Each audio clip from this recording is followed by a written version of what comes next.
Hello student, welcome to Bambole Academy. I am Deepak Saini, physics faculty, and today our topic of discussion is electrostatics. This is the lecture number 7. In this lecture we will discuss the application of Gauss's law, है ना. Some question we will discuss on the application of Gauss's law. In the previous lecture, lecture number 6, we have explained completely the concept of the Gauss's law. Also we have discussed some examples on the basis of the Gauss's law. यदि आपने हमारा पिछला lecture नहीं देखा है, lecture number 6, तो आप जरूर definitely you have to watch our previous lecture, lecture number 6, and also you have I would like to suggest you to subscribe our channel Bambole Academy so that you can watch, you can get the notification when we uploaded a new lecture for you. Okay, तो start करते हैं बेटा lecture number 7 और हम start करते हैं electro application of Gauss's law से हम स्टार्ट करते हैं. ठीक है, तो हमने पिछले लेक्चर में बेटा कुछ क्वेश्चन स्टैंडर्ड क्यूब के करा दिए थे, कुछ एग्जाम्पल भी करा दिए थे, है ना. थोड़ा सा मैं रिवाइज करा देता हूं ताकि आपको थोड़ा सा रिवीजन हो जाए और इस लेक्चर में जो हम क्वेश्चंस हैं करने वाले हैं वो आपको समझ में आ जाए. ठीक है बेटा, तो स्टार्ट करते हैं स्टैंडर्ड क्यूब क्वेश्चन से, जिसमें सबसे पहला जो क्वेश्चन बनता है उसमें चार्ज जो होता है वो सेंटर पर प्लेस्ड होता है. क्लियर है क्या बात. तो इस जब एक क्यूब के सेंटर पे एक चार्ज होता है प्लेस्ड, तो उसके क्वेश्चन कितने बनते हैं ये आपको देखना है ना. तो मैं आपको सबसे पहले बता देता हूं कि यदि कोई ये क्यूब है और इसके सेंटर पर एक चार्ज क्यू रखा हुआ है. क्लियर है क्या बात. तो आपसे जो क्वेश्चन पूछते हैं ये पूछते हैं कि इस क्यूब से पास होने वाली फ्लक्स, टोटल फ्लक्स कितनी है. क्लियर है क्या बात. तो ध्यान से देखो, जो गॉसेस लॉ है, Gauss's law, what is the Gauss's law. Net flux enclose net outward flux is equal to charge enclose divided by epsilon naught. ये हमारा गॉसेस लॉ होता है और इसे हम E dot d s, net flux को हम E dot d s integration से भी लिख सकते हैं डिवाइडेड बाय एप्सिलॉन नॉट. तो ये होता है हमारा गॉसेस लॉ. क्लियर है के बाद. अब हमें इस क्यूब से फ्लक्स निकालनी है ना. तो हमें जो फ्लक्स निकालनी है इस क्यूब के थ्रू निकालनी है. मैं लिख देता हूं flux passing through this cube.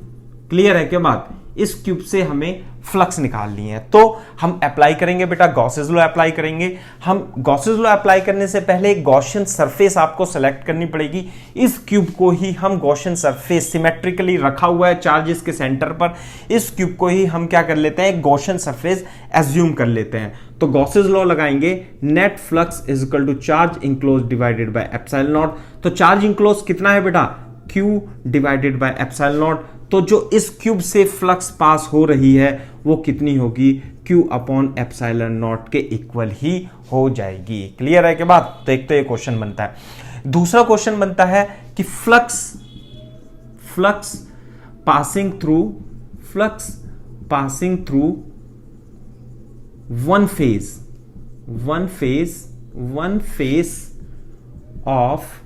Face of cube. इस क्यूब की एक फेस से, यानी कि या तो ये वाली फेज या कोई सी भी एक फेज से जो फ्लक्स पास होगी वो कितनी होगी. तो यदि आप देखेंगे कि ये जो चार्ज है ये इसके सिमेट्रिकली रखा हुआ है, सेंटर पे रखा हुआ है बिल्कुल, और क्यूब की फेज कितनी होती है बेटा, 6 फेज होती है. कौन कौन सी देखो, एक फेज ये हो गई ऊपर की, एक फेज नीचे वाली हो गई, है ना, एक फेज ये साइड वाली हो गई और दूसरी फेज ये वाली साइड वाली हो गई. ठीक है, तो ये तो 4 फेज हो गई, साइड वाली 4 फेज हो गई और एक फेज सामने वाली, एक फेज पीछे वाली है. क्लियर है के बाद. तो आप देखोगे इस क्यूब से जो फ्लक्स निकल रही है, इस चार्ज से, इस वाली फेज से जो फ्लक्स निकलेगी वो कैसे निकलेगी, वो इस तरीके से निकलेगी. क्लियर है क्या बात. मान लेते हैं फ्लक्स कितनी है बेटा, 5' है. तो क्योंकि ये सिमेट्रिकली रखा हुआ है इसलिए इस वाली फेज से भी फ्लक्स जो होगी वो कितनी होगी, सेम पास होगी. जितनी फ्लक्स इतनी थी उतनी फ्लक्स इतनी होगी, उतनी ही फ्लक्स इस वाली फेज से भी पास होगी, 5'. इसी तरीके से अगर जो आप इस साइड वाली फ्लक्स साइड को देखते हो तो इससे भी कितनी फ्लक्स पास होगी, सेम 5' फ्लक्स पास होगी. और इस वाली फेज से भी कितनी फ्लक्स होगी, 5' ही फ्लक्स पास होगी. और 5' पीछे वाली से, 5' आगे वाली से. तो टोटल फ्लक्स कितनी हो जाएगी बेटा, टोटल फ्लक्स तो थी Q अपॉन एप्सिलॉन नॉट, और इसे हम लिख सकते हैं, जो टोटल फ्लक्स थी वो फाई थी और 6 फाई डैश भी हम इसे लिख सकते हैं। तो बेटा जो फाई डैश है वो कितना हो जाएगा, Q अपॉन 6 एप्सिलॉन नॉट के इक्वल हो जाता है। तो एक फेज से जो फ्लक्स पास होने वाली है वो कितनी होगी, Q अपॉन 6 एप्सिलॉन नॉट के इक्वल होगी। तो मेरे ख्याल से क्वेश्चन आपको बिल्कुल समझ में आना चाहिए था। ठीक है, नेक्स्ट क्वेश्चन जो होगा अब अगर जो चार्ज आप इसके इस फेज के बिल्कुल मिड में रख देते हो, जैसा कि इस डायग्राम में दिखाया है, तो आपको फ्लक्स निकालने, flux passing through this cube निकालनी है। फिर से मैं लिख देता हूं, एक बार आपको बता देता हूं किस प्रकार से आप निकालोगे। दूसरा जो क्वेश्चन है, you have to find the flux, find flux passing through this cube, passing through this cube, है ना, when charge is placed at mid of the one face, है ना। तो ध्यान से देखो किस प्रकार से करेंगे। मान लेते हैं हमारे पास एक क्यूब है ना, क्यूब है और इसकी बिल्कुल मिड में, एक फेज के मिड में एक चार्ज रखा हुआ है, क्यू रखा हुआ है। तो आप क्या करेंगे, इस क्यूब से जो फ्लक्स पास होगी उसे निकालने के लिए आप क्या करोगे, इस क्यूब को तो यहां मान लेना, इस एक इमेजिनरी दूसरा क्यूब इसके जस्ट बराबर में आप मान सकते हो इस तरीके से। तो अब देखो, अब ये जो चार्ज क्यू है इन दोनों क्यूब के बिल्कुल सिमेट्रिक में रखा हुआ है। क्लियर है बात। अब एक ये Gaussian surface, close Gaussian surface भी बन गई है। तो जितनी फ्लक्स इस वाले क्यूब से पास होगी, ऐसे करके जितनी फ्लक्स इस वाले क्यूब से पास होगी उतनी ही फ्लक्स इस वाले क्यूब से भी आपकी पास होगी। तो यदि ये फाई डैश है तो ये भी कितनी होगी बेटा, फाई डैश ही होगी। दूसरी बात, ये जो चार्ज क्यू है ये गॉसियन सरफेस के बिल्कुल, गॉसियन सरफेस के सेंटर में रखा हुआ है। और Gaussian according to Gauss's law, what is the Gauss's law, Gauss's law यदि आप देखेंगे तो गॉसेस लॉ होता है net outward flux is equal to charge enclose divided by epsilon naught. तो नेट आउटवर्ड फ्लक्स कितनी होगी, फाई डैश इससे निकलेगी, फाई डैश इससे निकलेगी। तो 2 phi dash is equal to charge enclose, charge enclose कितना हो जाएगा बेटा, ये हो जाएगा Q अपॉन एप्सिलॉन नॉट। तो Q अपॉन एप्सिलॉन नॉट, तो जो फाई डैश की वैल्यू होती है वो Q अपॉन 2 एप्सिलॉन नॉट के इक्वल हो जाती है ना। तो एक ये वाला भी क्वेश्चन बनता है स्टैंडर्ड क्यूब क्वेश्चन में कि यदि चार्ज एक फेस के मिड में, बिल्कुल मिड में रखा हो तो उस क्यूब से कितनी फ्लक्स पास होगी बेटा, आधी फ्लक्स इससे पास हो जाएगी, आधी फ्लक्स इससे पास हो जाएगी। तो टोटल जो फ्लक्स थी वो Q अपॉन एप्सिलॉन नॉट होती है। तो जो हाफ फ्लक्स होगी वो Q अपॉन 2 एप्सिलॉन नॉट के इक्वल हो जाती है। तो इस क्वेश्चन को भी आप ध्यान में रखेंगे, कई बार पूछा गया है, एग्जाम में भी पूछा जाता है और टेस्ट में भी, डिफरेंट टेस्ट में भी पूछा जाता है ना। तो मेरे ख्याल से कॉन्सेप्ट आपको क्लियर होना चाहिए था। नेक्स्ट क्वेश्चन करते हैं कॉर्नर पर। कॉर्नर से पहले क्या करते हैं, हम दूसरा क्वेश्चन कर लेते हैं जो कि कंपैरेटिवली आसान है और this is also a very important question. Charge is placed at mid of the one edge, एक एज के मिड में रखा हुआ है ना। तो you have to find, again you have to find flux passing through cube, है ना। इस क्यूब से आपको फ्लक्स निकालनी है। तो वो देखो आप कैसे निकालोगे। तो आप सबसे पहले आप एक क्यूब बना लो, है ना। मैं इधर से बना देता हूं। जैसे मान लेते हैं ये क्यूब है, ऐसे छोटा सा क्यूब बनाते हैं अपन, ऐसे करके मान लेते हैं क्यूब है हमारे पास, है ना। और जो चार्ज रखा हुआ वो यहां पे रखा हुआ है, सॉरी एज पे रखा हुआ है ना। क्यूब फेज वाला तो हमने पहले कर लिया, मान लिया एज रखा हुआ है। तो आप क्या करोगे, एक अपनी तरफ से इस तरीके से एक क्यूब मान लोगे, ठीक है। एक ये क्यूब हो गया। दूसरा जैसे अब देखो, ध्यान से देखो, 2 क्यूब नीचे रखे हुए हैं, 2 क्यूब इसके जस्ट आप ऊपर रखोगे ऐसे करके, दिस इज लाइक दिस, इस तरीके से, ठीक है बेटा, ये हो गया।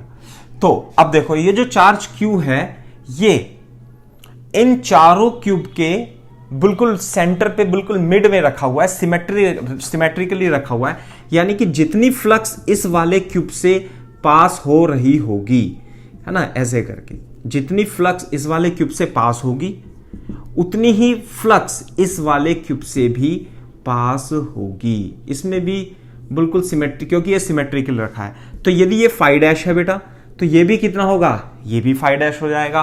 और ऊपर वाले क्यूब से भी कितनी फ्लक्स पास होगी बेटा, ऊपर वाले क्यूब से भी फाई डैश फ्लक्स ही पास होगी। और इस वाले क्यूब से भी कितनी फ्लक्स पास होगी बेटा, इस वाले क्यूब से भी फाई डैश फ्लक्स पास हो जाएगी। तो ये भी फाई डैश, ये भी फाई डैश। अब ध्यान से देखो, ये जो क्यूब है, ये जो टोटल चारों सरफेस से, चारों क्यूब से मिलाकर के एक बड़ा क्यूब बना है, तो उसमें हम गॉसेस लॉ लगा देंगे। गॉसेस लॉ क्या होता है बताओ, Gauss's law is equal to net outward flux is equal to charge enclose divided by epsilon naught होता है। तो नेट आउटवर्ड फ्लक्स जो है वो कितनी है, 4 फाई डैश है, 4 phi dash is equal to charge enclose कितना है इसके अंदर, केवल और केवल क्यू है, अपॉन एप्सिलॉन नॉट। तो बेटा जो फाई डैश हो गई वो कितनी हो गई, क्यू अपॉन 4 एप्सिलॉन नॉट हो गई।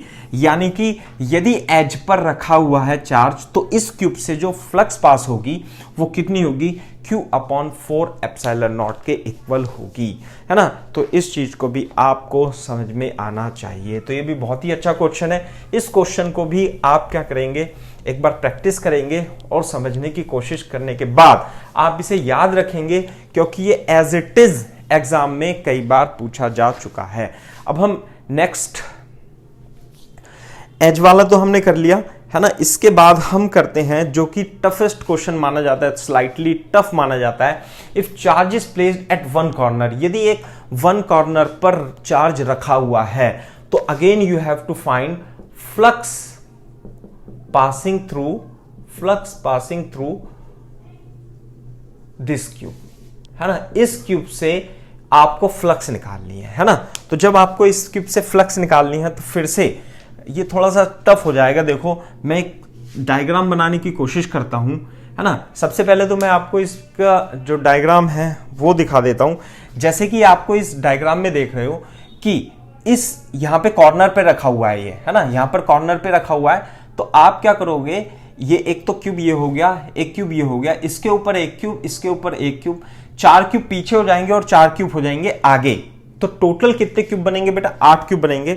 मैं आपको बना करके दिखा देता हूं, है ना। जैसे मैं इसका डायग्राम बनाता हूं, यहां पर क्या है, ये एक क्यूब है ना, इस तरीके से एक क्यूब रखा हुआ है और जो चार्ज है वो यहां पर है। क्लियर है क्या बात। अब ध्यान से देखो कि मैंने इसके एक साइड में एक क्यूब बनाया, ठीक है, ऐसे करके एक ये क्यूब इसके साइड में बना दिया। और तो ये 2 क्यूब हो गए, 2 क्यूब ऊपर है तो 2 क्यूब मैं नीचे बना दे, 2 क्यूब नीचे हैं तो 2 क्यूब मैंने बना दिए बेटा ऊपर बना दिए, ठीक है क्या बात। ऐसे करके ये बना दिया, ठीक है, थोड़ा सा डिफरेंट हो गया इस तरीके से, ठीक है। अब ये हो गए बेटा 4 क्यूब, 4 क्यूब हो गए पीछे और 4 क्यूब हो जाएंगे आगे। अब ध्यान से देखो, यदि आप इन क्यूब को देखोगे तो ध्यान से देखो कि यदि ये अगर जो चार्ज क्यू है तो जितनी फ्लक्स इस वाले क्यूब से होकर के जाएगी, ठीक है, उतनी ही फ्लक्स इससे भी होकर जाएगी, उससे भी होकर जाएगी और इससे भी होकर के जाएगी। ऐसे ही 4 क्यूब क्या हो जाएंगे, इसके आगे हो जाएंगे। यदि आप डायग्राम देखोगे तो मैं बड़ा करके दिखा देता हूं इस डायग्राम को, है ना, ये कि ये 8 क्यूब है ना, 8 क्यूब है। 8 क्यूब में जो 8 क्यूब में 4 आगे हैं और 4 पीछे हैं, और जो चार्ज है वो कैसे रखा हुआ है बेटा, इसके सिमेट्रिकली रखा हुआ है। यानी कि यदि एक क्यूब से फ्लक्स कितनी हो गई फाई डैश, तो इस वाले क्यूब से भी फाई डैश और इस क्यूब से भी फाई डैश और नीचे वाले क्यूब से भी फाई डैश हो जाएगी। तो 4 फाई डैश तो ये हो गए और 4 फाई डैश इसके आगे वाले क्यूब से भी आएंगे, है ना। वो मैं बना नहीं रहा हूं क्योंकि डायग्राम थोड़ा गंदा हो जाएगा। तो और यदि आप इस डायग्राम, इस गॉसियन सरफेस को देखोगे तो according to Gauss's law net flux is equal to charge enclose divided by epsilon naught. तो चार्ज इंक्लोज है कि वो क्यू अपॉन एप्सिलॉन नॉट के इक्वल है, और टोटल फ्लक्स कितनी हो जाएगी बेटा 8 फाई डैश के इक्वल हो जाएगी क्यू अपॉन एप्सिलॉन नॉट। तो जो फाई डैश होगा वो क्यू अपॉन 8 एप्सिलॉन नॉट के इक्वल हो जाती है। ये बात है, क्लियर है क्या बात। तो यदि चार्ज कॉर्नर पर रखा हुआ है ना, यदि चार्ज कॉर्नर पर रखा हुआ है तो एक क्यूब से जो फ्लक्स पास होगी वो कितनी फ्लक्स पास हो जाएगी बेटा, वो फ्लक्स हो जाएगी क्यू अपॉन 8 एप्सिलॉन नॉट हो जाएगी, 8 एप्सिलॉन नॉट के इक्वल होती है। ये आपको ध्यान रखना है, ठीक है। इसके अलावा इसमें जो क्वेश्चन बनते हैं कॉर्नर पर रखने के बाद, यदि एक चार्ज कॉर्नर पर रखा हुआ है, क्यूब के कॉर्नर पर रखा हुआ है, तो एक तो यही क्वेश्चन बनता है कि इस क्यूब से जो फ्लक्स होगी पास वो कितनी फ्लक्स पास होगी। दूसरा ये बनता है कि इस क्यूब में देखो ध्यान से मैं यहां बना देता हूं आपको कि जैसे मान लिया ये है, ये क्यूब है, दिस इज ए क्यूब और ये चार्ज रखा हुआ है, तो इस क्यूब की कितनी फेज होंगी बेटा 6 फेज होंगी, है ना, 6 फेसेस हैं। तो ये चार्ज क्यू है। अब इस चार्ज में जो है इसमें 3 टचिंग फेस होंगी और 3 नॉन टचिंग होंगी, है ना। 6 फेसेस में कितनी फेज होंगी बेटा 3 तो होंगी टचिंग फेस, 3 टचिंग फेसेस, और 3 जो होंगी बेटा वो नॉन टचिंग फेस होगा। क्लियर है क्या बात, नॉन टचिंग फेस। तो आपको इसमें यह बताना है कि इन 3 फेसेस में टचिंग और नॉन टचिंग फेस से जो फ्लक्स होगी वो कितनी पास हो रही होगी। तो ध्यान से देखो, इसमें जो टचिंग फेज है यानी कि ये जो फ्लक्स पास होगी, एक तो ये वाली टच ऐसे करके, है ना, ये टच वाली फेज है, तो टचिंग वाली फेज से जो फ्लक्स होगी वो हो जाएगी 0, है ना। क्यों हो जाएगी, क्योंकि फ्लक्स जो होता है वो ई ए कॉस थीटा होता है। यहां पे जो थीटा है इज इक्वल टू 90 डिग्री है। Angle between electric field is perpendicular to area vector.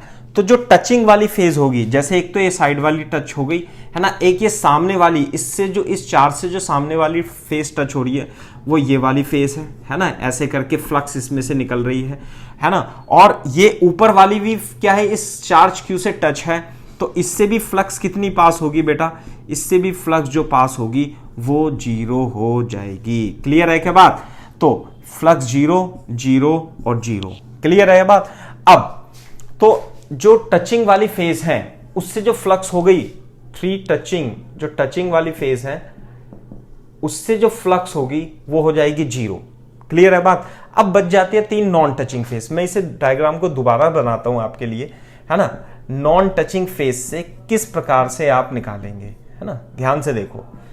ये अगर जो चार्ज क्यू रखा हुआ है, यहां पे ध्यान से सुनना बात, चार्ज क्यू रखा हुआ है, कॉर्नर पे रखा हुआ है, तो इस वाले क्वेश्चन में हमने जो फ्लक्स निकाली थी वो कितनी थी बेटा 8 क्यू अपॉन 8 एप्सिलॉन नॉट थी। अब ध्यान से देखो, अगर जो नॉन टचिंग वाली फेज कौन सी है, एक तो ये नॉन टचिंग वाली ये फेज है ना, दूसरी नॉन टचिंग वाली ये वाली फेज है साइड वाली, और तीसरी जो है जो इसके बैक साइड में है वो नॉन टचिंग है, टचिंग है, नॉन टचिंग है सॉरी, है ना, ऐसे करके है। एक तो पीछे वाली, एक साइड वाली, एक साइड वाली। दूसरी बात, अब ये जो चार्ज है इस फेस और इस फेस के लिए सिमेट्रिकली रखा हुआ है, यानी कि इससे जो फ्लक्स जाएगी, इस वाली फेस से जो फ्लक्स जाएगी वो मान लेते हैं हम फाई डबल डैश मान लेते हैं। सेम फ्लक्स इस वाली फेस से भी जाएगी, वो भी फाई डबल डैश मान लेते हैं, और पीछे वाली फ्लक्स से भी सिमेट्रिकली है वो भी फाई डबल डैश मान लेते हैं। तो इस क्यूब से जो टोटल फ्लक्स पास होगी 3 टचिंग फेस से तो हो गई 0, है ना, नॉन टचिंग फेस से हो गई phi dash, phi double dash, phi double dash, phi double dash, यानी कि 3 फाई डबल डैश जो फ्लक्स होगी वो कितनी हो जाएगी, इस क्यूब से पास होने वाली फ्लक्स कितनी है बेटा Q अपॉन 8 एप्सिलॉन नॉट, और फाई डबल डैश की वैल्यू हो जाएगी Q अपॉन 8 या 24 एप्सिलॉन नॉट के इक्वल हो जाती है। तो एक तो तरीका यही है, एक दूसरा तरीका भी है ना, मैं भी आपको एक्सप्लेन कर देता हूं, Q अपॉन 824 एप्सिलॉन नॉट, है ना। अब दूसरा जो मेथड है इसका सॉल्व करने का वो ये है कि आप इस चार्ज को क्या रखेंगे, एक क्यूब के जो 8 क्यूब है उसके बिल्कुल सेंटर में रखेंगे। अब आप ध्यान से देखेंगे, इसे मैं थोड़ा बड़ा कर देता हूं कि हमें इस फेस, ये जो नॉन टचिंग फेस है हमें इससे निकालनी है। This is the non touching face, इससे निकालनी है। तो आप साइड में देखेंगे, एक फेस तो ये हो गई, एक फेस ये हो गई, एक फेस ये हो गई और एक फेस ये, यानी कि साइड में 4 नॉन टचिंग फेस आ गई है ना। एक साइड में 4 नॉन टचिंग फेस है और ऊपर भी कितनी होंगी, 1 2 3 4 ऊपर होंगी। इसी तरीके से 4 साइड में, 4 इस साइड में, 4 नीचे और 4 बैक साइड में।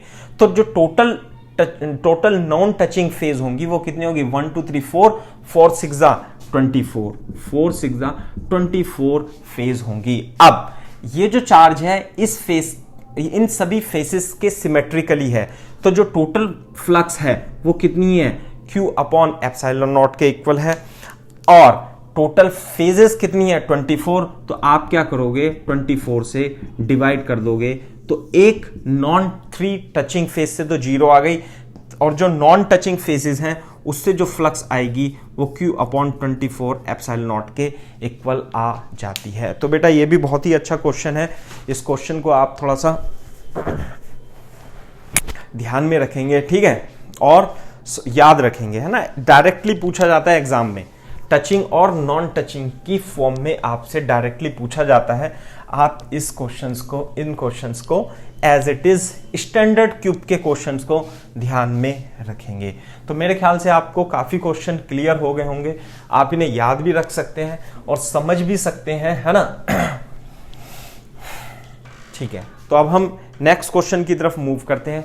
नेक्स्ट क्वेश्चन क्या है हमारा, देखते हैं।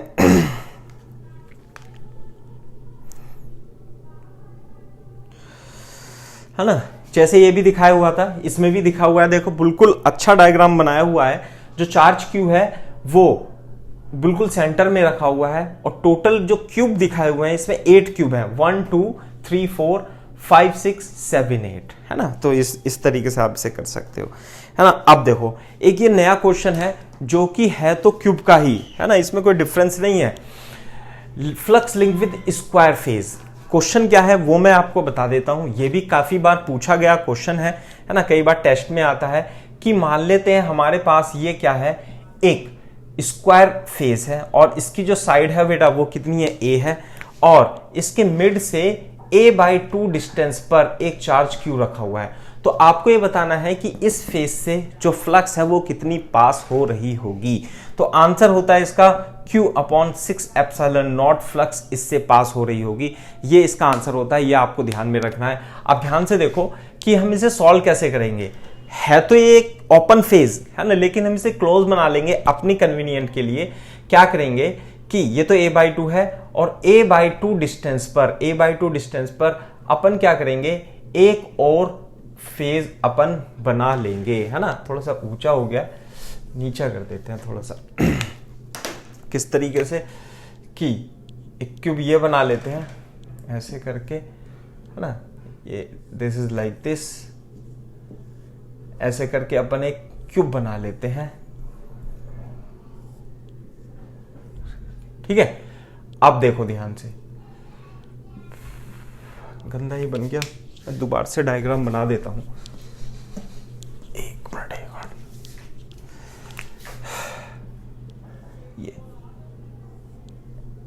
ये क्यूब एक्चुअली है ही नहीं, है ना, ऐसे करके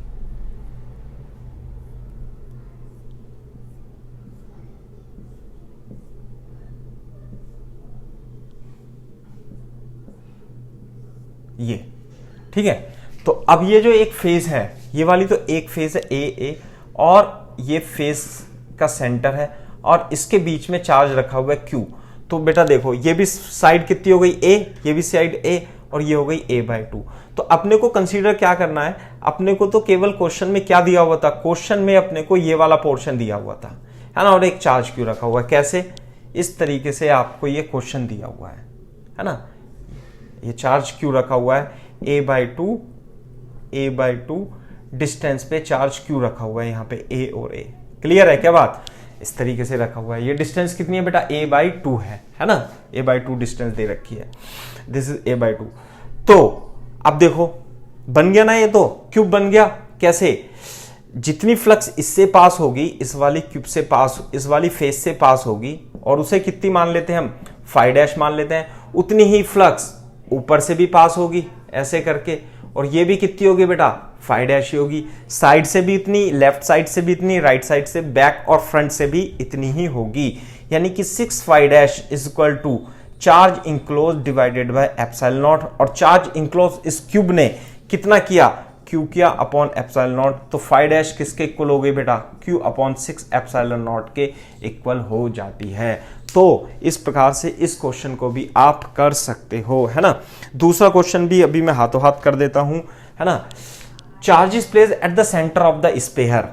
दूसरा क्वेश्चन क्या बनता है, क्या क्या क्वेश्चन बन सकते हैं कि यदि एक चार्ज एक स्पेयर के सेंटर पे रखा हुआ है ना, ऐसे करके रखा हुआ है, तो आपको ये बताना है, ये ऐसे बना हुआ है ना, तो इस स्पेयर से कितनी फ्लक्स पास होगी। तो देख लो आप, इस स्पेयर से फ्लक्स कैसे पास होगी, इस तरीके से पास होगी, लाइक दिस, है ना।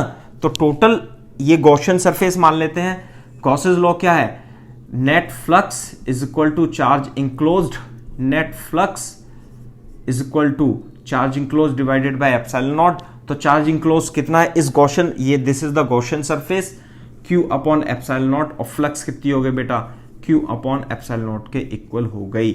इस पूरे स्पेयर से जो फ्लक्स होगी वो क्यू अपॉन एप्सिलॉन नॉट के इक्वल होगी, इसमें तो कोई डाउट नहीं है। लेकिन दूसरा क्वेश्चन क्या बनता है कि आपको यह बताना है कि चार्ज यदि हेमीस्फीयर के सेंटर पे रखा हुआ, इस तरीके से चार्ज रखा हुआ हो, तो इस हेमीस्फीयर से फ्लक्स कितनी पास होगी। तो अब हम बता सकते हैं कैसे, ध्यान से देखो कि आधा स्फीयर तो ऊपर हो गया, आधा स्फीयर नीचे हो गया। अब ये चार्ज क्यू है, तो इससे जो फ्लक्स निकलेगी ऐसे करके, इस वाली स्फीयर से जो फ्लक्स निकलेगी वो कितनी निकलेगी बेटा, वो फाई डैश निकलेगी, और उतनी ही, ये तो हो गई फाई डैश, और उतनी ही हो गई ऊपर वाले स्फीयर से फाई डैश।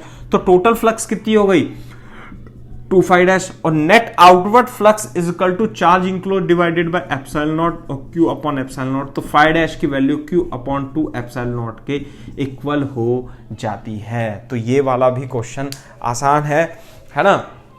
वो पूछ सकता है, वो ये पूछ सकता है कि 1/4 ऑफ द स्पेयर से कितनी फ्लक्स पास होगी। तो आपका आंसर होगा आधे पूरे से तो फ्लक्स कितनी पास है, क्यू अपॉन एप्सिलॉन नॉट, और हाफ स्पेयर से जो फ्लक्स पास हो रही है Q upon 2 epsilon not.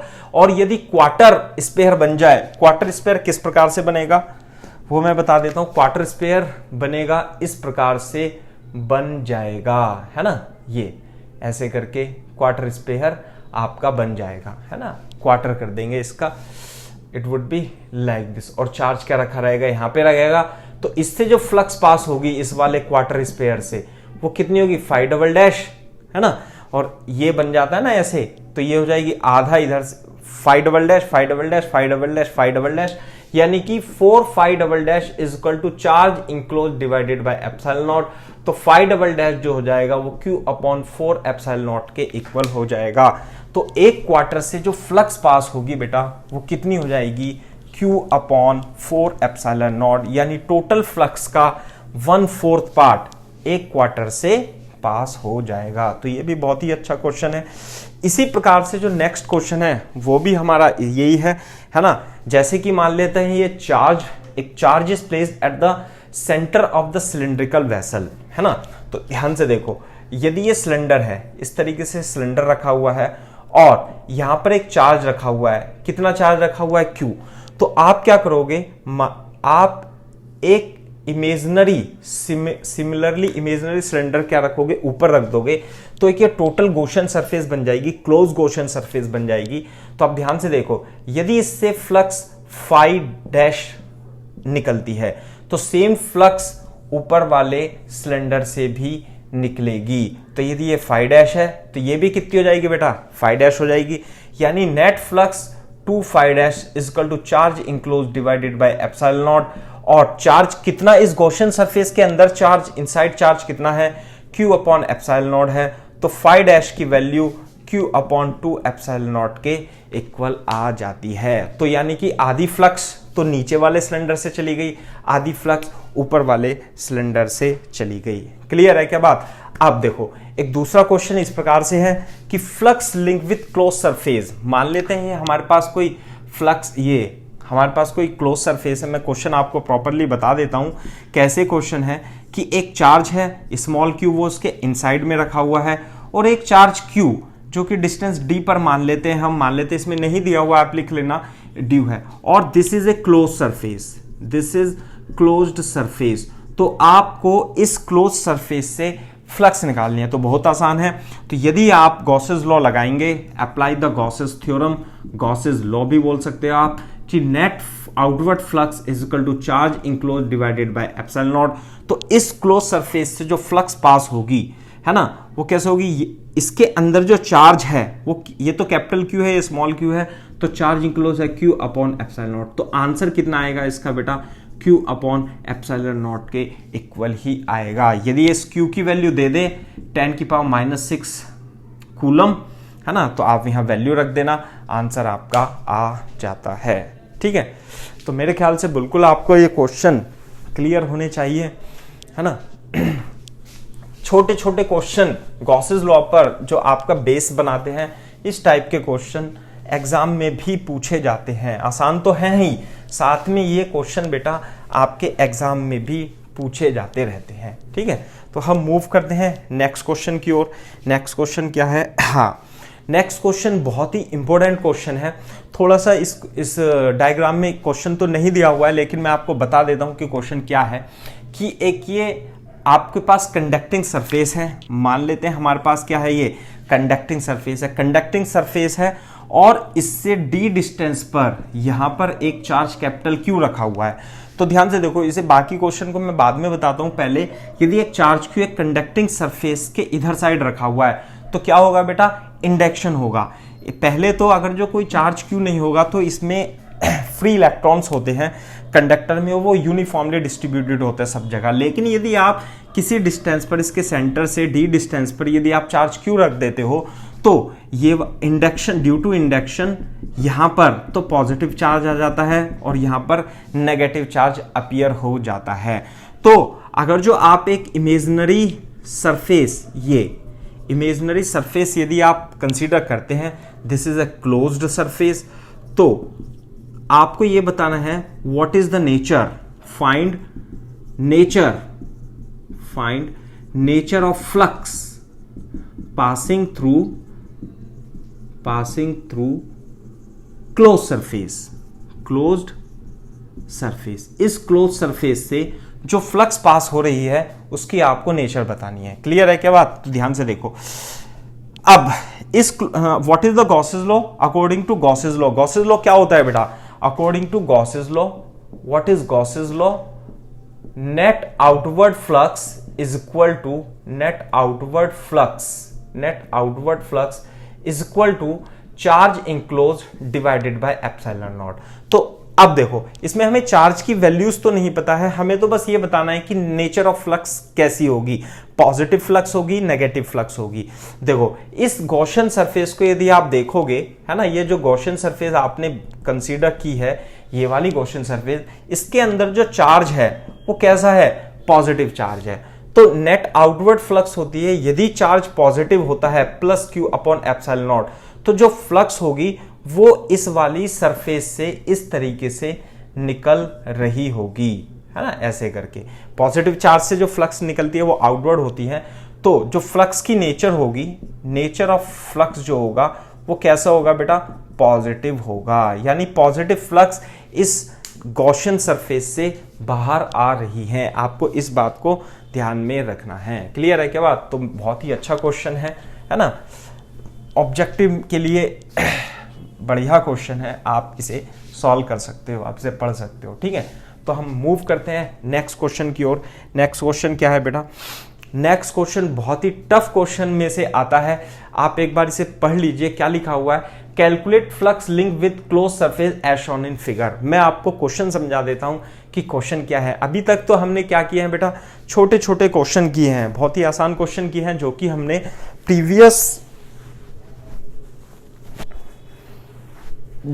Previous lecture में भी डिस्कस किए थे। ठीक है, प्रीवियस लेक्चर में भी अपन ने डिस्कस किए थे। तो ये क्वेश्चन क्या है, एक लीनियर चार्ज डेंसिटी है ना, लीनियर चार्ज डेंसिटी यानी इनफाइनाइट वायर चार्ज दे रखा है जिसकी लीनियर चार्ज डेंसिटी लैम्डा दी हुई है, और इस तरीके से आपको एक वायर दिया हुआ है, ये वायर है और इसमें जो positive charge linear charge density है वो कितनी है, लैम्डा है।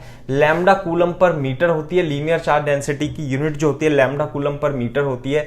इसका मतलब है कि 1 मीटर वायर में जो चार्ज है वो कितना है बेटा, लैम्डा कूलम होता है।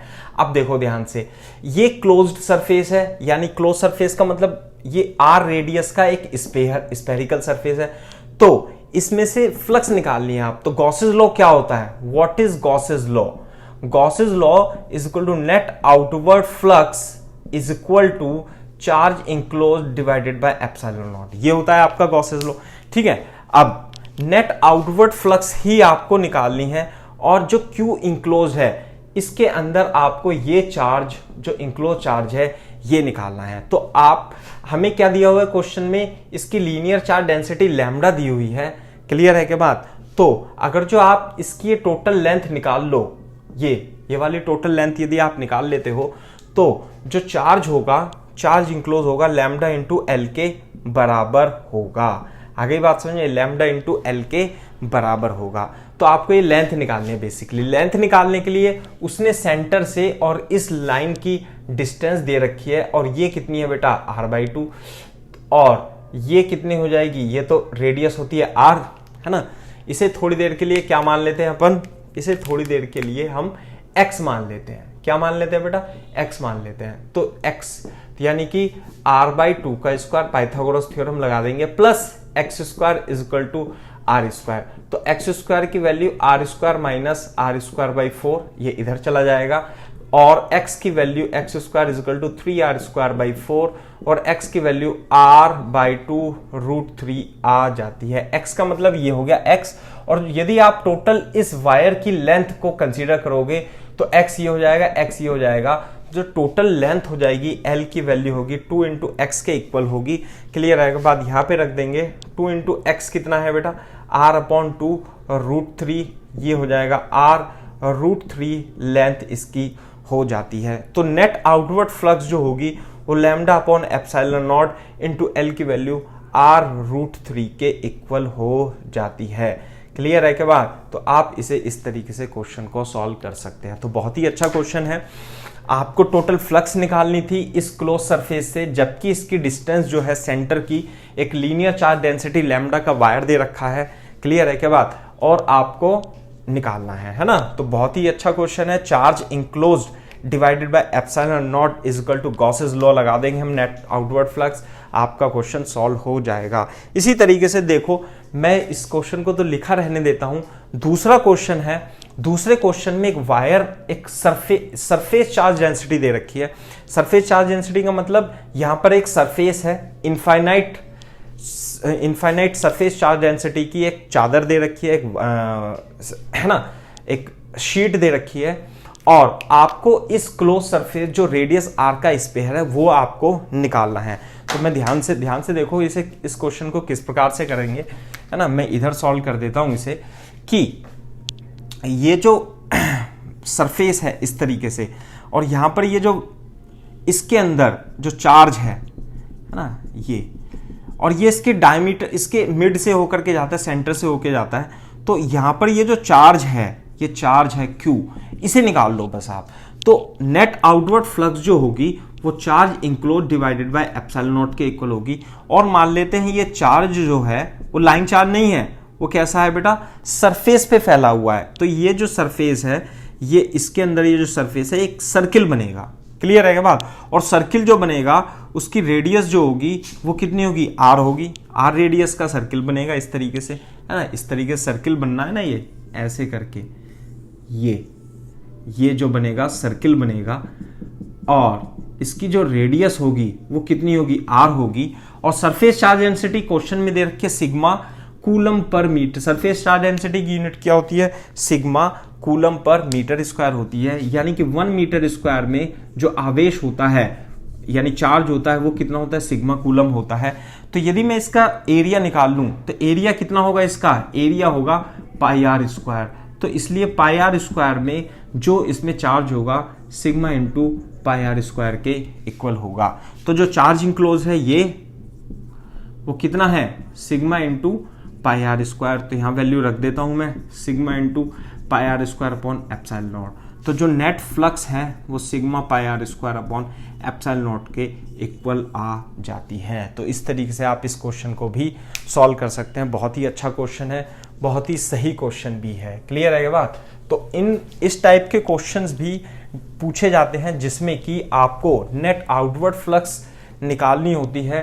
नेट आउटवर्ड फ्लक्स निकालने के लिए आप क्या करोगे, आप net charge enclosed by close surface यदि आप निकाल लेते हो तो आपको नेट आउटवर्ड फ्लक्स भी आप फाइंड कर सकते हो। ठीक है, तो मूव करते हैं हम नेक्स्ट क्वेश्चन पे। कुछ एप्लीकेशन ऑफ गॉसेस लॉ हमने डिस्कस कर लिए थे प्रीवियस लेक्चर में। इस लेक्चर में थोड़ा सा मैं आपको रिवीजन करा देता हूं एप्लीकेशन ऑफ गॉसेस लॉ, जो सिंपल डेरिवेशन होते हैं वो और कुछ नए डेरिवेशन में आपको इस लेक्चर में इंट्रोड्यूस करूंगा। तो उसमें सबसे पहले क्या है बेटा, देखो ये एक स्पेरिकल शेल है और स्पेरिकल शेल पर रेडियस आर है ना, रेडियस आर की स्पेरिकल शेल है और इस स्पेरिकल शेल पर जो चार्ज है वो यूनिफॉर्मली डिस्ट्रीब्यूटेड है और टोटल चार्ज जो है वो कितना है बेटा, Q मान लेते हैं। क्लियर है के बाद? तो इसमें दो क्वेश्चन पूछे जाते हैं। एक तो पूछा जाता है क्या, एक तो पूछा जाता है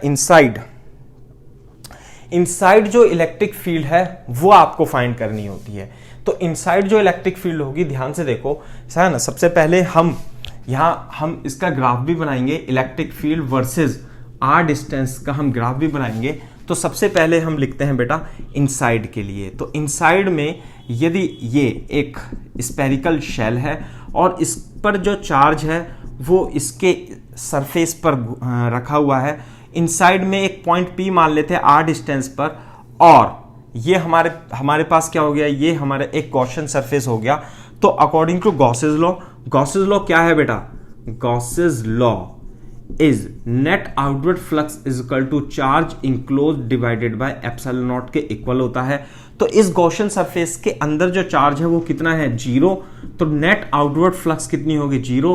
और नेट आउटवर्ड फ्लक्स को हम E डॉट ds भी लिखते हैं इज इक्वल टू 0।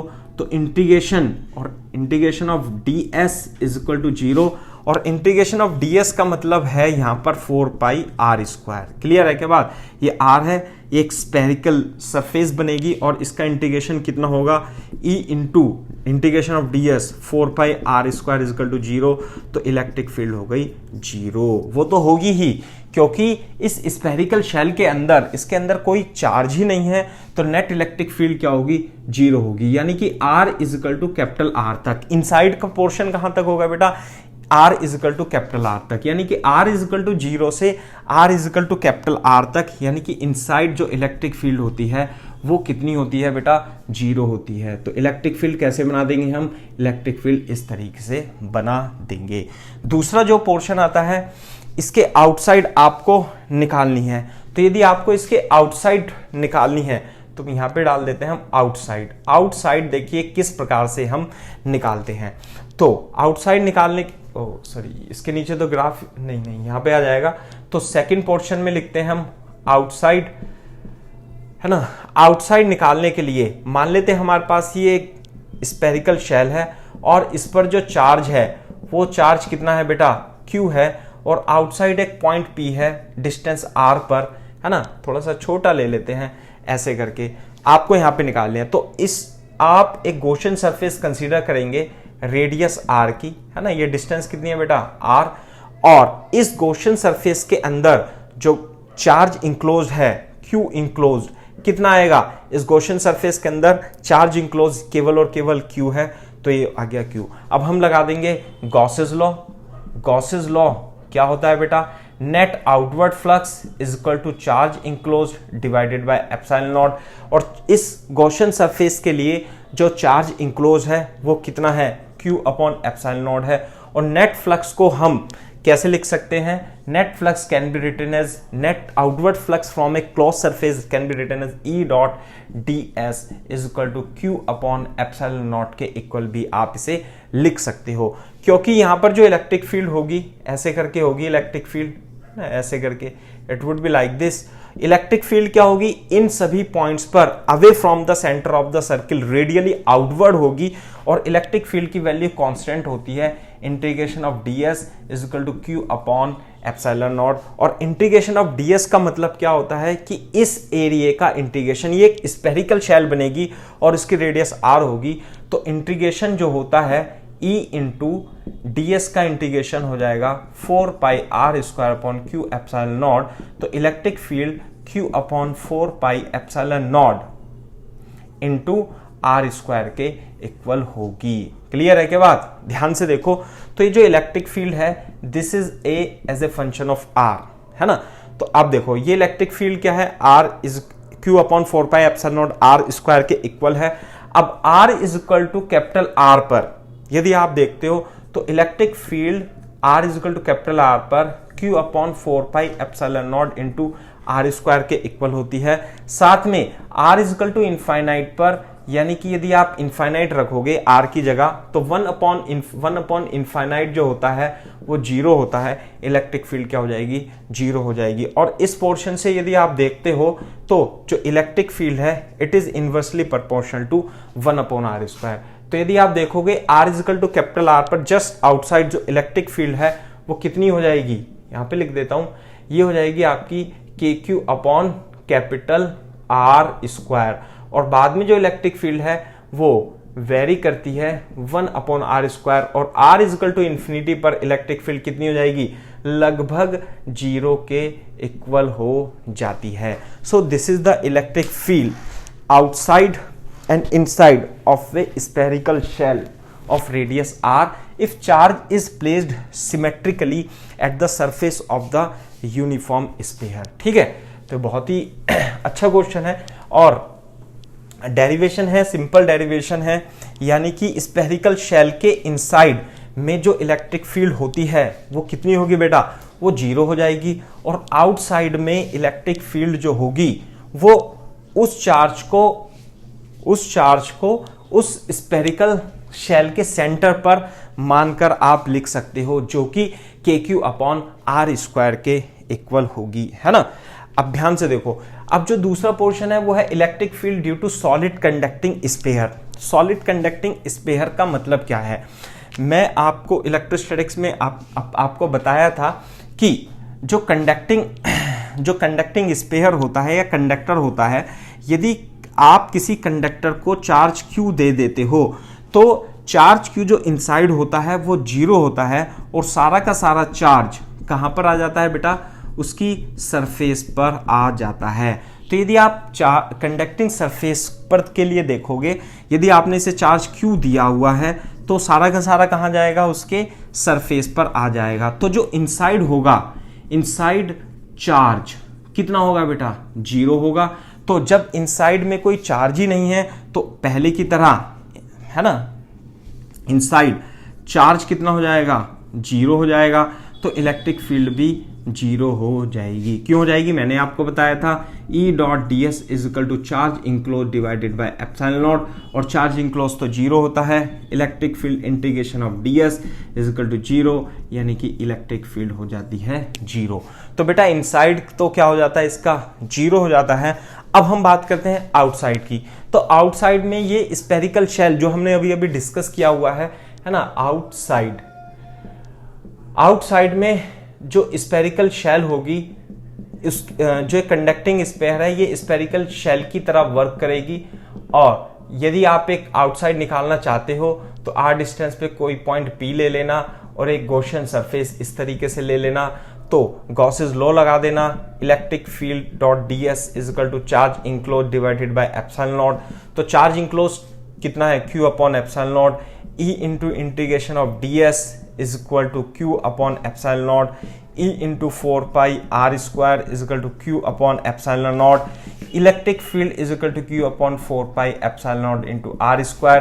तो electric field is equal to KQ upon are square, यानी कि जो हमने अभी डेरिवेशन किया था KQ upon are square, same ही कंडक्टिंग सरफेस हो या एक स्फेरिकल शेल हो, कंडक्टिंग सरफेस और स्फेरिकल शेल के लिए इनसाइड और आउटसाइड और इनसाइड इलेक्ट्रिक फील्ड सेम होती हैं, उसमें कोई डिफरेंस नहीं होता है ना। तो आप इस चीज को बेटा ध्यान रखेंगे।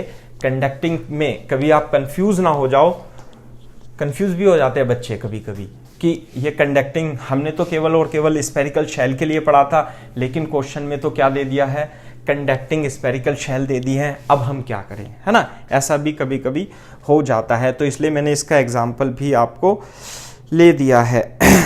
अब जो इंपॉर्टेंट क्वेश्चन है, इंपॉर्टेंट पॉइंट है, वो है कि electric field due to solid non conducting sphere. तो नॉन कंडक्टिंग स्फीयर के कारण ध्यान रखना है, किसके कारण करने हम, नॉन कंडक्टिंग स्फीयर, है ना। मैं लिख देता हूं यहां पर नॉन कंडक्टिंग स्फीयर। क्लियर है क्या बात। नॉन कंडक्टिंग स्फीयर में सबसे पहले आता है इनसाइड, यानी कि non conducting sphere with uniformly charged, ऐसे करके। यूनिफॉर्मली चार्ज का मतलब क्या है कि एक स्फीयर है और आपने चार्ज इस पर, नॉन कंडक्टिंग का मतलब चार्ज जहां पर रखा है, ध्यान से सुनना बेटा, चार्ज जहां पर रखा है नॉन कंडक्टिंग में, उसी पॉइंट पर चार्ज एज इट इज रहता है, वो सरफेस पर या इधर उधर नहीं भागता। तो सबसे पहले इनसाइड के लिए, इनसाइड में आप क्या करोगे, इनसाइड में सेंटर से आप एक पॉइंट P मान लोगे और उसकी डिस्टेंस कितनी ले लोगे, R, और एक क्या ले लोगे आप, एक गॉसियन सरफेस आप कंसीडर कर लोगे। तो आप देखो, तो हम गॉसेस लॉ लगाएंगे। सबसे पहले इसके अंदर, है ना, इसके अंदर मतलब छोटा सा स्फीयर है, ये रेडियस कितनी है बेटा, R है। इसके अंदर जो चार्ज इंक्लोज्ड है वो मैं बता देता हूं, है ना। टोटल जो चार्ज था R, कैपिटल R इसकी रेडियस थी, और टोटल चार्ज कितना था, Q। तो आप इसे दो तरीके से सॉल्व कर सकते हो। किस तरीके से, आपको इसकी वॉल्यूम चार्ज डेंसिटी भी लिखनी होगी, है ना। तो volume charge density, volume charge density कितनी है बता सकते हो, volume charge density rho is equal to total charge divided by total volume. Total volume कितना है, 4/3 पाई आर क्यूब के इक्वल है। तो this is the volume charge density. Clear है के बाद, अब इस स्मॉल आर रेडियस के स्फीयर में यदि आपको क्यू डैश निकालना है ना, तो क्यू डैश क्या होगा, रो इंटू इसका वॉल्यूम वी डैश, और वी डैश की वैल्यू कितनी है बेटा, 4/3 पाई आर क्यूब। क्लियर है के बाद, तो q dash is equal to rho की वैल्यू कितनी है, क्यू अपॉन, चलो हम एक बार इसे ही कर देते हैं, रो की वैल्यू में लिख देते हैं Q dash is equal to rho 4/3 pi are cube. तो ये हो गया चार्ज इंक्लोज हो गया बेटा ये, यानी कि इस गॉसियन सरफेस के अंदर चार्ज। अब हम लगा देंगे Gauss's law. Gauss's law, what is the Gauss's law, net outward flux is equal to charge enclose divided by epsilon naught. तो बेटा चार्ज इंक्लोज कितना है, rho into 4/3 pi are cube upon epsilon naught, और जो net outward flux होगी, यदि यहां electric field E मान ले ऐसे करके, तो जो नेट आउटवर्ड फ्लक्स होगी वो कितनी होगी बता सकते हो। नेट आउटवर्ड फ्लक्स का जो फॉर्मूला होता है वो E डॉट ds के इक्वल होता है, और ये हो जाएगा 4/3 pi are cube upon epsilon naught into rho, और ds तो आ जाएगा, इलेक्ट्रिक फील्ड तो है uniform, into ds is equal to this. और इंटीग्रेशन ऑफ ds को हम क्या लिख देंगे, इंटीग्रेशन ऑफ ds को यहां लिख देता हूं मैं, इंटीग्रेशन ऑफ ds इधर लिख देते हैं, E इंटू ds की वैल्यू कितनी आएगी बेटा, 4 पाई आर स्क्वायर के इक्वल आ जाएगी, और इधर कितना लिखा है, rho 4/3 pi are cube upon epsilon naught. 4 pi से 4 पाई कट जाएगा, आर स्क्वायर से आर क्यूब भी कट जाएगा, तो E ऊपर बचेगा रो r/3 एप्सिलॉन नॉट। तो जो इनसाइड इलेक्ट्रिक फील्ड है वो इलेक्ट्रिक फील्ड है रो r/3 एप्सिलॉन नॉट, यानी कि इलेक्ट्रिक फील्ड जो है वो r के प्रोपोर्शनल होती है। तो इस चीज को आप ध्यान में रखिएगा, electric field is proportional to r is the distance from the centre, है ना। दूसरा ये हो गया electric field as a function of r। अब हम बात करते हैं आउटसाइड की, है ना। कहां की बेटा, आउटसाइड सेकेंड पोर्शन, है ना। आउटसाइड में यदि आप आउटसाइड बात करोगे तो ये जो एक स्फीयर है, बड़ा सा स्फीयर बनाते हैं अपन, इस तरीके से। आउटसाइड में हमने ले लिया r डिस्टेंस पे कोई पॉइंट p, तो ये जो हो गया हमारा एक गॉसियन सरफेस अपन ने मान ली है ना। गॉसियन सरफेस थोड़ा नीचे लिख देते हैं, हम थोड़ा छोटा बना देते हैं, है ना। ये हमारा एक स्पेयर हो गया और इस स्पेयर में क्या हो गया, चार्ज है। टोटल चार्ज कितना है q, या डेंसिटी इसकी कितनी मान लेते हैं रो r। अब हम r डिस्टेंस पर एक गॉसियन सरफेस बना लेते हैं, ये डिस्टेंस हो गई r। इस पॉइंट पर हमें इलेक्ट्रिक फील्ड निकालनी है, तो इसके अंदर टोटल जो चार्ज, इस गॉसियन सरफेस के अंदर जो चार्ज इंक्लोज है q इंक्लोज, वो कितना होगा, वो होगा रो इंटू इसका वॉल्यूम, है ना। किसका वॉल्यूम, इसका, वो कितना 4/3 पाई r क्यूब। तो ये तो हो गई q इंक्लोज। अब हम गॉसेस लॉ लगाते हैं, net outward flux is equal to charge enclose divided by epsilon naught. तो जो चार्ज इंक्लोज है वो कितना है बेटा, rho into 4/3 pi r cube upon epsilon naught, इसके इक्वल है। और जो नेट आउटवर्ड फ्लक्स होगी उसे हम यहाँ पे इलेक्ट्रिक फील्ड यदि मैं E मान लूं, तो हर एक पॉइंट पर जो इलेक्ट्रिक फील्ड होगी वो क्या होगी, कांस्टेंट होगी, outward away from the centre of the circle होगी। तो integration of E dot ds यदि आप लिखेंगे इसे, तो यह आ जाएगा rho 4/3 pi r cube divided by epsilon naught आ जाता है। क्लियर है क्या बात। और E तो अपन कॉमन ले लेंगे और इंटीग्रेशन ऑफ ds बच जाएगा, और integration of ds E into 4 pi r square के इक्वल होगा, और ये हो जाएगा rho 4/3 pi r cube upon epsilon naught. 4 pi से 4 पाई कट जाएगा, तो electric field rho r cube upon 3 epsilon naught into r square आ जाता है, यानी electric field is proportional to 1/r square आ जाएगा। आगे बात समझ में। तो अब ध्यान से देखो, इनसाइड तो इलेक्ट्रिक फील्ड है ये रो r/3 एप्सिलॉन नॉट, और जो आउटसाइड इलेक्ट्रिक फील्ड है वो है rho r cube upon 3 epsilon naught into r square, this is inversely proportional to 1/r square. तो इस चीज को ध्यान रखना है अपने को। दूसरा, यदि आप रो की वैल्यू रख दोगे यहां पर, ध्यान से देखो, रो की वैल्यू यदि आप रख दोगे यहां पर, है ना, तो मैं इसे थोड़ा सा साफ करना पड़ेगा अपने को, है ना। इनसाइड तो मैंने लिख दिया है ऐसे करके, अब मैं इसे थोड़ा सा डिफरेंट तरीके से आपको करके दिखाता हूं, है ना। रो यदि आप लिख दोगे, रो की वैल्यू जो आउटसाइड की, है ना, आउटसाइड का हम कर रहे थे, electric field is equal to 3 epsilon naught r square into r cube, तो ऊपर आ गया। और रो की वैल्यू कितनी है, q अपॉन, है ना, रो की वैल्यू यहां लिख देता हूं मैं, q अपॉन कितनी बेटा, 4/3 पाई r क्यूब। ठीक है, तो 3 से 3 कट जाएगा, ऊपर देखो r क्यूब से r क्यूब कट गया, ऊपर तो बचा q, और ये बचा 4 पाई, और ये बचा epsilon naught into r square. तो ध्यान से देखो, electric field is equal to kq upon r square आ गया। नहीं आई बात समझ में।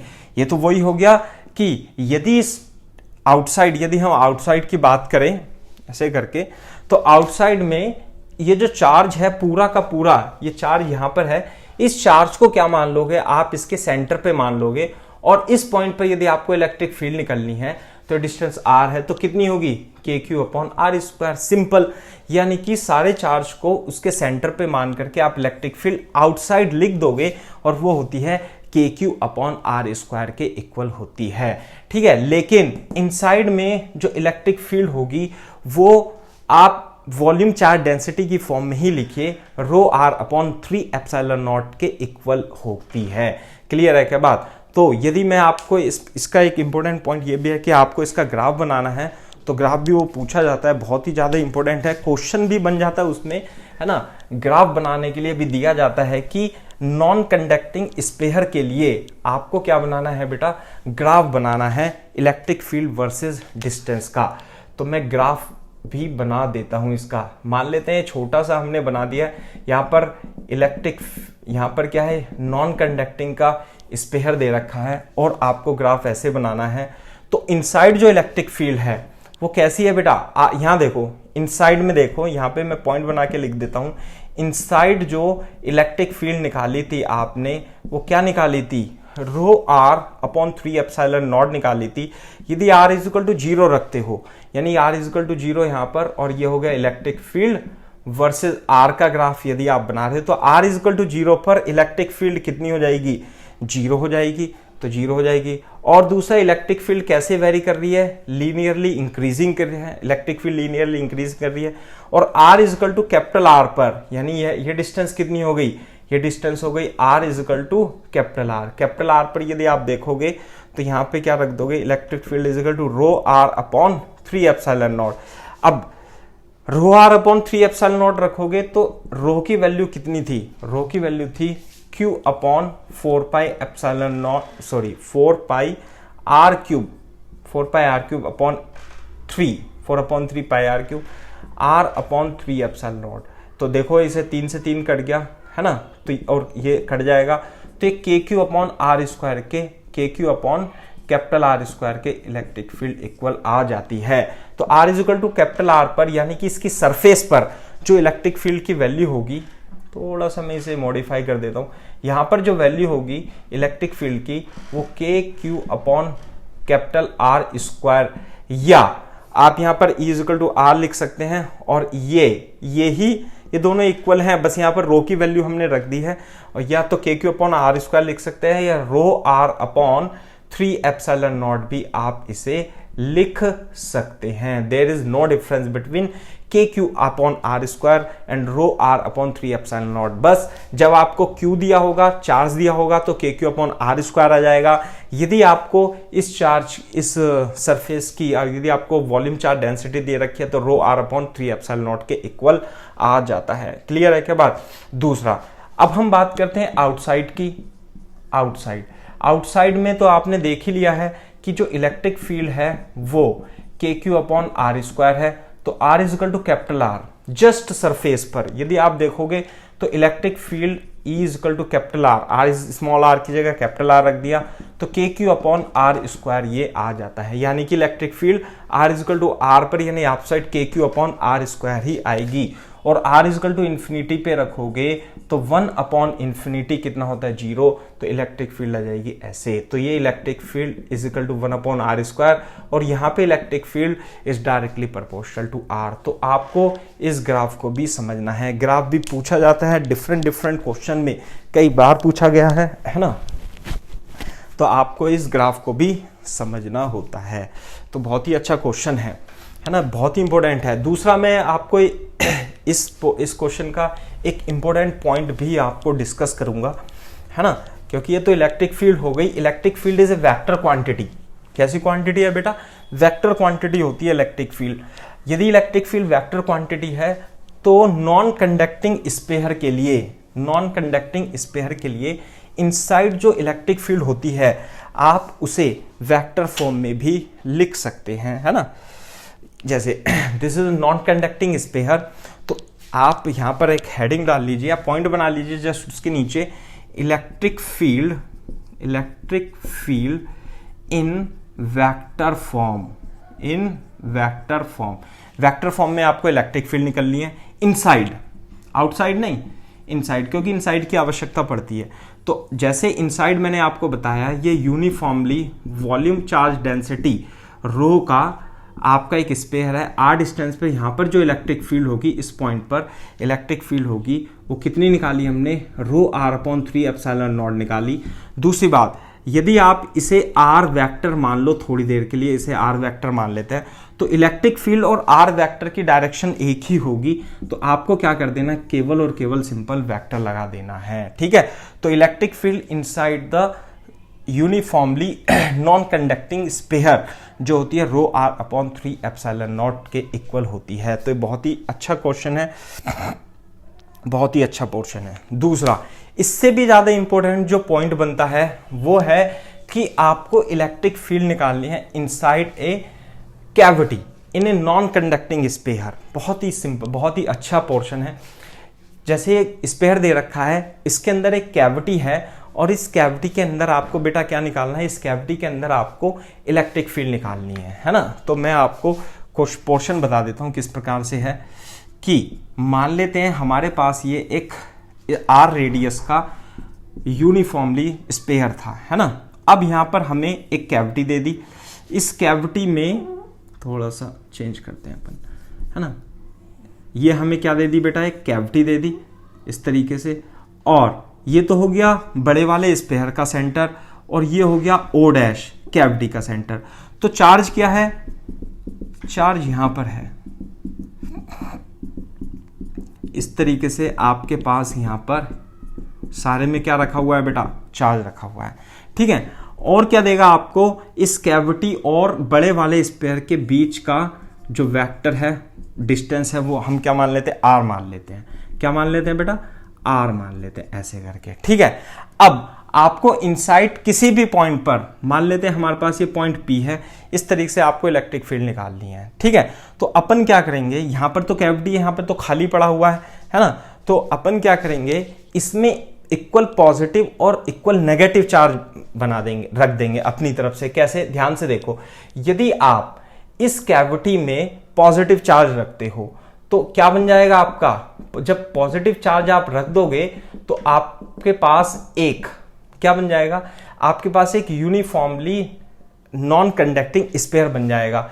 और नॉन कंडक्टिंग स्फीयर बन जाएगा, मान लेते हैं यहां पर जितना आपने पॉजिटिव चार्ज रखा, इसके अंदर भी पॉजिटिव चार्ज रखा, तो टोटल तो हो गया। तो इस पॉइंट पर मान लिया कोई इमेजिनरी पॉइंट है, ये O है, और यहां पर जो इलेक्ट्रिक फील्ड होगी वो कितनी होगी, मान लेते हैं E1 वेक्टर है, ठीक है, और इसे हम लिख लेते हैं EP, ऐसे लिख लेते हैं पॉइंट P। और देखो ध्यान से, ये हो गया O डैश, क्लियर है क्या बात। अब ये जो नेगेटिव वाला स्फीयर बनाया है आपने, है ना, यहां पर जो नेगेटिव चार्ज रखा होगा ना, इस पे नेगेटिव चार्ज भी है यहां पर और इक्वल पॉजिटिव चार्ज भी है। तो इस नेगेटिव चार्ज के कारण ये जो पॉइंट P है, जैसे पॉइंट P यहां पे मान लें, तो इलेक्ट्रिक फील्ड क्या होगी, E2 वेक्टर होगा बेटा इधर की ओर, इलेक्ट्रिक फील्ड होगी यहां पर इधर की ओर, और E2 वेक्टर होगा बेटा into the centre, towards the centre, है ना। जैसे अपन ने अभी लास्ट में किया था कि जो इलेक्ट्रिक फील्ड होती है वो क्या होती है, away from the centre of the circle, centre of the sphere होती है। कब, जब उसमें पॉजिटिव चार्ज रखा हो। यदि इसमें आपके पास एक नेगेटिव चार्ज स्फीयर है तो यहां पर जो इलेक्ट्रिक फील्ड होगी वो क्या होगी, toward the centre of the sphere होगी। क्लियर है बात। तो यहां पे इक्वल पॉजिटिव चार्ज की वजह से electric field, total positive charge हो गया, इलेक्ट्रिक फील्ड इधर की ओर हो गई। नेगेटिव चार्ज के कारण electric field into the toward the centre of the sphere हो जाएगी। क्लियर है क्या बात।